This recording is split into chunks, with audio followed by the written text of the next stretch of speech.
हाँ बेसिकली तो आज की वीडियो में अपन देखेंगे लाइक जब अपन बाइनोमियल एक्सपेंशन लिखते हैं ना तो न्यूमेरिकली ग्रेटेस्ट टर्म क्या होता है। ठीक है, लाइक अगर आपका बेसिकली एक्सपेंशन है sum out like this a plus b x to the power n, ठीक है, या फिर आपका अगर मान लिया ऐसा है like x plus y to the power n है। ठीक है, इसमें अपन लिखते हैं like n plus one by one plus a by b x और इसका मॉड ये, इसको आप मतलब कि अपन डिफाइन करते हैं m से। ठीक है, ठीक है, m से डिफाइन करते हैं।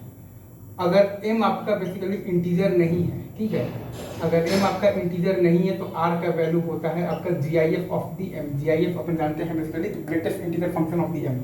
और अगर m आपका इंटीजर है, ठीक है, m आपका अगर इंटीजर है तो r का वैल्यू m माइनस वन भी होगा और m भी होगा। ठीक है, दोनों होगा, r पे दो वैल्यू होगा। तो यहाँ से अपने पास r आ गया। और जो न्यूमेरिकली जो ग्रेटेस्ट जो टर्म होता है ना, बेसिकली जो टॉपिक का नाम है अपना न्यूमेरिकली तो ग्रेटेस्ट टर्म, ठीक है, न्यूमेरिकली ग्रेटेस्ट टर्म, ठीक है, तो वो होता है अपने पास बेसिकली तो T R plus one is equal to होता है। ऑब्वियसली आप लिखेंगे अगर आपका ये वाला है case n C r into a power N minus r into आपके पास तो b x to the power r, अगर इजी। और अगर आपका तो ये वाला केस है मतलब दोनों केस एक ही बात है, ये आ जाएगा one plus x by y का मॉड। ठीक है, ये आपका बता देगा m बता देगा। ठीक है, अगर m अगर आपका इंटीजर नहीं है तो आपका r होता है वो होता है आपका GIF ऑफ m, तो greatest integer basically function of m। और अगर m आपका बेसिकली इंटीजर है, ठीक है, तो r आपका m माइनस वन भी होगा और m भी होगा।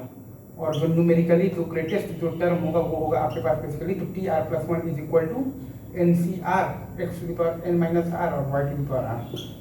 तो एक आपका एक्स और वाई के वैल्यू, एक आपके एक्स और वाई के वैल्यू के लिए एक आपका मतलब न्यूमेरिकली तो ग्रेटेस्ट और टर्म आ जाएगा, एक आपके एक्स के वैल्यू के लिए एक आपका न्यूमेरिकली ग्रेटेस्ट टर्म आ जाएगा। ठीक है, और न्यूमेरिकली ग्रेटेस्ट अगर टर्म ना कर वो बोला रहेगा बेसिकली तो अगर कोफिशिएंट बोला रहेगा तो वो होता है आपका बेसिकली तो मिडिल टर्म होता है।